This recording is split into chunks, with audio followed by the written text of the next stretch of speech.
24 की बात कर लें, अगर 24 में किसको वोट देंगे? 24 में जिसका भारतीय जनता, अच्छा हल्ले पे वोट देंगे। हाँ, सीधी सी बात है। इसमें भारतीय जनता पार्टी का अगर ज्यादा जोर है तो भारतीय जनता बात कर लेते हैं कांग्रेस के साथ कर लेते हैं असदुद्दीन ओवैसी की, असदुद्दीन ओवैसी AIM एक बात, असदुद्दीन ओवैसी यहाँ का नहीं है और हमारा उससे कोई मतलब नहीं है। असदुद्दीन कह ओवैसी रहे हैं कि मैं मसीहा हूँ मुस्लिमों का, मैं उनके बारे में सोचता हूँ, हमारी पार्टी में आ जाइए। वो उनकी अपनी सोच है, वो कह रहे होंगे उनकी अपनी सोच है, ये हमारी सोच नहीं है। अच्छा। हमारा मसीहा सिर्फ अल्लाह है और अल्लाह ही हमारा पालनहार है, हमारा मसीहा कोई नहीं है। जी, अच्छा लगातार जिस तरीके से अगर बात कर लेते हैं तो आराम से बात करते हैं ना, मुझे असल में लेट हो रहा हूँ, मुझे घर भी जाना है। चलिए, कोई बात नहीं है।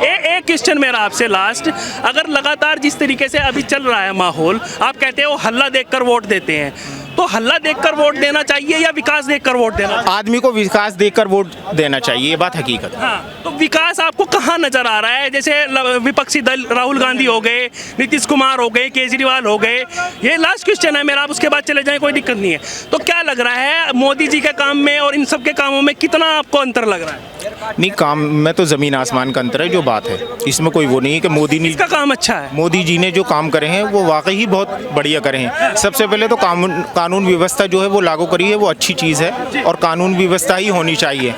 अगर आदमी के शहर के अंदर कानून नहीं है तो कुछ भी नहीं है। हमें तो गवर्नमेंट के साथ सम्मान करना है और हम गवर्नमेंट को अगर हम सहयोग करेंगे तो गवर्नमेंट हमारा सहयोग करेगी, अगर हम गवर्नमेंट को सहयोग नहीं करेंगे तो गवर्नमेंट हमारे क्या सहयोग करेगी, बस ये है। तो कहीं ना कहीं जिस तरीके से वो कहते हैं कि मुस्लिमों का विकास किया, उनको मकान दिए हैं, उनका सम्मान कर रहे हैं, चाहे वो तीन तलाक का मुद्दा हो। 3 तलाक से मुद्दा, पहली बात तो ये है कि हमारा 3 तलाक से मुताल्लिक ये हमारा एक इस्लामी माशरा है और ये इस्लामी कानून है हमारा, इससे बीजेपी का और इससे कोई ताल्लुक नहीं। देश जो है वो संविधान से चलता है, बिल्कुल संविधान से चलता है। बात सही है। और आदमी जब तक संविधान को नहीं मानेगा तो उसको देश में रहने का कोई अधिकार ही नहीं है। हमारे लिए संविधान ही सबसे बड़ी। क्वेश्चन आपसे, आप संविधान को सबसे पहले मानते हो या शरीयत को मानते हो? देखो, संविधान को हम सबसे पहले मानते हैं, ये बात हकीकत है। शरीयत बाद में। अभी संविधान के अंदर शरीयत का तो कोई मसला ही नहीं है और संविधान के अंदर ये 3 तलाक का कोई मसला ही नहीं है। बताइए आप। नहीं, पहले नंबर पर संविधान है या शरीयत है?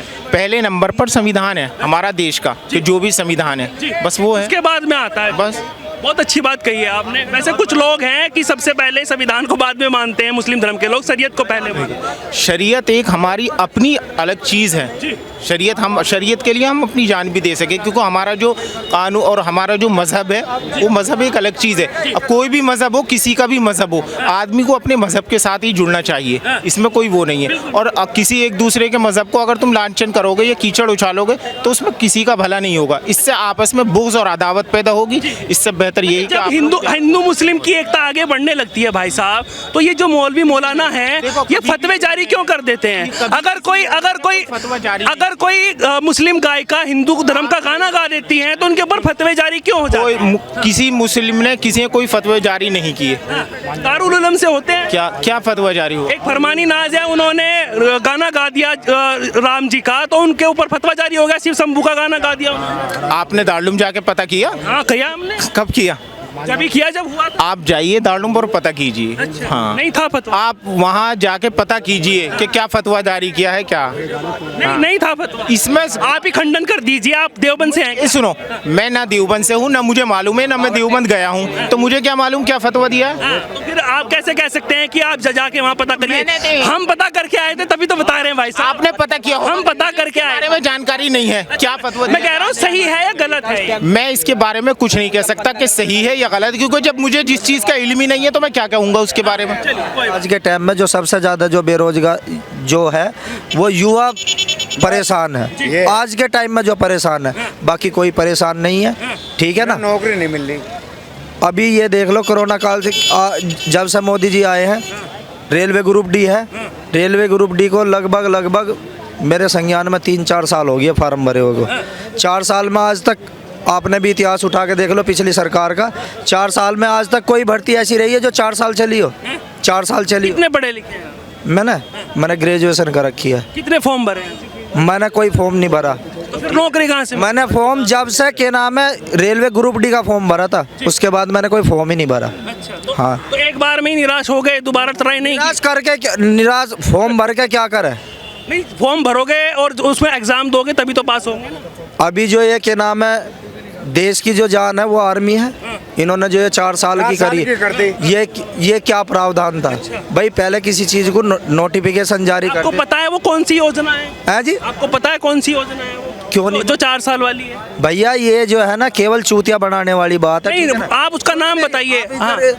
अभी जो है कि धरना प्रदर्शन चल रहा था किसानों के, आप पहले उसका नाम बताइए जो योजना 4 साल की आप बता रहे हैं। अग्निवीर योजना है। अग्निवीर योजना है ना जी। और बस अग्निवीर ही है और मिलिट्री में अलग से नहीं होंगे हैं? और नहीं होंगे। इन्होंने 4 वो साल भाई साहब इसलिए बनाई गई है कि जो बेरोजगार हैं उनके लिए एक ऑप्शन है। 4 साल अगर उसमें नौकरी, भाई साहब पूरा पढ़ के आया करिए। पता क्या है, अगर आप 4 साल उसमें जॉब करोगे उसके बाद में आपके पास ऑप्शन है, आप कहीं पे भी जा सकते हो डिफेंस में। कुछ नहीं है। पहले आपको पता है कितने पढ़े लिखे हैं आप? भाई साहब मैं BSc करे हुए हूँ। BSc करे हुए? हाँ। अच्छा, अग्निवीर पढ़ा है आपने? हाँ खूब पढ़ा। क्या लिखा हुआ है? मेरे लड़के ने पेपर दिया है और लड़का भर्ती हुआ मुजफ्फरनगर से। आगे बढ़ जाए। फौजी साहब है, इनसे पूछ लेते हैं, इनको ज्यादा नॉलेज होगी। जो 4 साल का करा है अग्निवीर योजना से, अग्निवीर योजना करी जो मोदी सरकार ने, अगर बंदे में क्वालिटी है तो 18 साल ऊपर चलेगा वो। और उसके बाद 4 साल बाद रिटायरमेंट होने के बाद दिल्ली पुलिस में भी ज्वाइनिंग कर सकता है। हर चीज में कर सकता है। हमें एक दिन के लिए मिल जाए साली, हम करते देश के लिए कुर्बान अपने आप को। 1 साल के लिए यूनिफॉर्म पहन ले, देश के लिए मर जाए। 1 साल की ट्रेनिंग होगी, 3 साल में क्या कर लेगा लड़का? बताओ आप 3 साल में क्या कर लेगा? दिल्ली पुलिस में कैसे लग जाएगी? सुनो आप क्या करते भाई साहब? आपकी ज्वाइनिंग कर रहा हूँ नौकरी, सरकारी नौकरी। आजकल की जो युवा पीढ़ी है ना 25 साल तक बेरोजगार घूम रही है और 25 लाख रुपए उसे 4 साल में मिल रहे हैं, तो वो जिंदगी भर नहीं कमा सकता अगर ऐसे रिक्शा घुमाता फिरे। 4 साल के बाद भाई साहब 4 साल में जितना पैसा उस युवा को मिलेगा और आगे के लिए उसके ऊपर ऑप्शन भी रहेंगे कि आप कोई भी डिफेंस जो है वो चूज कर सकते हो, तो उसमें क्या दिक्कत आ रही है? 25 लाख रुपए 4 साल में कम है क्या? 4 साल में कम नहीं है, जब उसे 1.5 2 लाख रुपए मांग रहे हैं निस्बत के। कौन मांग रहा है? निस्बत के कौन ना मांग रहा? कोई ना मांग रहा है। क्वालिटी होनी चाहिए बंदे के अंदर। क्या कौन मांग रहा है? कौन मांग रहा है? आपसे मांगे? आपसे मांगे? अरे हमसे मांगे यार। किसने मांगे? किसने मांगे? दलालों ने। हाँ दलालों के चक्कर में पड़ते क्यों? क्वालिटी नहीं है क्या? एजुकेशन नहीं है, ये क्वालिटी नहीं है। आपने छोड़ दी। मेरे दोस्त ये बताओ, जो पैसा मारा उसका खोल के विरोध क्यों नहीं कर सकते? कैमरा पे बोल सकते हैं हम। 4 साल करने के बाद में आपको पता कितने ऑप्शन है? प्राइवेट सेक्टर में भी ऑप्शन है, आज सैनिक बल में ऑप्शन है, जिसमें भी है। आप 25 साल करने के बाद में बेटा घर पे है, कुछ नहीं कर रहा। यदि उसे 4 साल मिलती है तो उसके लिए रास्ता तो खुल रहा है ना, एक ऑप्शन तो मिल रहा है ना। यदि क्वालिटी है मेरे में, वहाँ पे भी 18 से प्लस है, मतलब जो क्रीम निकलेगी वही ऊपर है। तो बेटे उसमें कोई किसी भी अपने बच्चे को कुछ समझ करो कि भाई करो तो सही। 4 साल कहाँ कर रहा है? 1 साल की ट्रेनिंग है उसकी। 4 साल तो रहे ना, उसे पैसा 4 साल का मिल रहा है। ट्रेनिंग का पैसा मिल रहा है ना। जिस दिन से ज्वाइन करेगा उस दिन से पैसा उसका शुरू हो गया, और लास्ट मोमेंट पे यदि कोई XYZ तो परमानेंट फौजी है, कोई भी फौजी है, उसके जो कंडीशन है सेम कंडीशन है, उसको उतना ही अमाउंट उसे उसमें मिलेगा। वो कह रहे सबको सम्मान मिलेगा, जो भी काबिल हैं उसके, वो लगातार वो 4 साल की योजना जो है उसको करके आगे बढ़ेंगे। 25% जो सरकार 4 साल वाली बता रहे हैं, ये 25% उन बंदे में से ले भी तो रही है सरकार। तो क्या हो गया? ले रही है तो 25% जो काम बढ़िया कर रही है। आप अगर बिस्कुट का पैकेट, वही तो बोला 25% जो भाई मेरे में दम है। आज के टाइम में चाहे देखो परमानेंट भर्ती हो, यदि मेरी मेडिकल फिटनेस फिट नहीं है, सरकार चाहे परमानेंट हो जाए उससे 2 साल में फिर भी घर भेजेगी। यदि फिटनेस फिट हूँ मैं 18 साल के बाद में फिर भी जॉब करूंगा। 25% सरकार ले भी तो रही है परमानेंट, जैसे हमारे पुराने फौजी हैं। भाई मेरी फिटनेस फिट है, सही है। 18 साल क्वालिटी पार करूंगा मैं, कोर्स करूंगा, उसमें जाऊंगा, आगे करूंगा 18 साल तो ऊपर भी। यदि क्वालिटी नहीं है, आज परमानेंट जो आज फौजी जो भी है आज के टाइम में उसकी मेडिकल फिटनेस नहीं है, उसे रिटायरमेंट करके घर भेज दिया जाता है, पेंशन मिलेगी उसे। उसको पेंशन नहीं लेगी, उसको ऑप्शन है, उसे हर ऑप्शन खुला हुआ उसके लिए। और भी तो आएंगे, लक्ष्मी अभी करंट है, लक्ष्मी सीमेंट सिकंदराबाद में प्लांट है, जो एक जो भी है अभी एक आप सैनिक निकले हुए हैं, फॉर्म करो अप्लाई। अच्छा, बात कर लेते हैं 2024 की लगातार बातचीत हो रही है, लगातार केजरीवाल वर्सेस मोदी हो रहा है, क्या लग रहा है आपको, किसको चाहेंगे 2000? भाई हम मोदी वाले हैं और मोदी लाएंगे। मोदी के कैसे क्या काम लगे हैं आपको जिससे प्रभावित? देश सुरक्षित, विपक्षी दल इकट्ठे हो रहे हैं, नीतीश कुमार की बात कर रहे हैं। देश सुरक्षित, हम सुरक्षित, देश सुरक्षित, कुछ नहीं, पैसा नहीं, क्या जब देश सुरक्षित नहीं होगा तो पैसा भी किसी काम का नहीं। श्रीलंका की कंडीशन देखी, वहाँ कुछ है क्या? वहाँ पे जब देश सुरक्षित नहीं है कुछ नहीं है। जब हमारे घर की दीवार चौकट बाउंड्री अरविंद केजरीवाल कह रहे हैं उखाड़ फेंकेंगे अब की कहाँ? ये ख्वाब में, ये ख्वाब है, ख्वाब भी रहेंगे। भाई साहब लिख कर दे देते हैं, पंजाब में लिख के दिया था उन्होंने। आप मेरा भी एक लिख लो, मैं लिख के देता हूँ। मैं भी आपका स्टाफ हूँ, मैं स्टाफ हूँ, मीडिया से ही हूँ मैं भी आएगा। आप लिख के देख लेना, फिर भी मीडिया आएगा, मोदी छाएंगे और मोदी 24 में भी छाएंगे। मोदी के राज में सब कुछ बढ़िया चल रहा है जी। केजरीवाल के राज में देखो अभी मारकाट कितना हुआ। क्या नाम हुआ आपका? मेरा नाम है अमित जी। क्या नाम बताइए? अमित चौहान।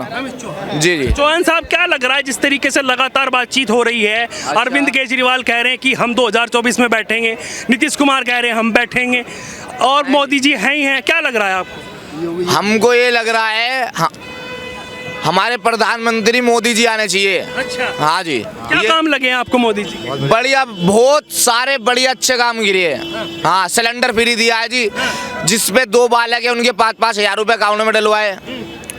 हर काम बढ़िया कर रहे हैं, राशन दे रहा है। हाँ जी, चाहे वो हिंदू है मुसलमान सबको दे रहा है, चाहे वो हिंदू है मुसलमान कोई भी बिरादर हो सबों को दे रहा हो। हाँ जी। अच्छा, वो राहुल गांधी कह रहे हैं कि बेरोजगारी है, युवाओं को रोजगार नहीं है, महंगाई बढ़ रही है, और घर बनाने पैसे दे रहे हो, घर बनाने पैसे दे रहे हैं मोदी जी, घर बनाने को। क्या नाम हुआ आपका? धर्मपाल नाम मेरा, धर्मपाल गाजियाबाद रहता हूँ मैं। धर्मपाल जी। अच्छा धर्मपाल जी, क्या लग रहा है आपको 2024 में कौन बनना चाहिए? ये हमारे बीजेपी आएगी, बीजेपी आएगी, बीजेपी आएगी, बीजेपी आएगी, बीजेपी क्या नाम हुआ आपका? मेरा नाम दिलीप है जी।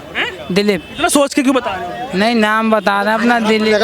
केजरीवाल तो खाना खराब कर देगा देश को, खाना खराब और खाना खराब कर देगा। और कह रहे हैं कि हम फ्री दे रहे हैं सबको। ये लोग आई हैं, शाम को लैंड माई करके आती हैं।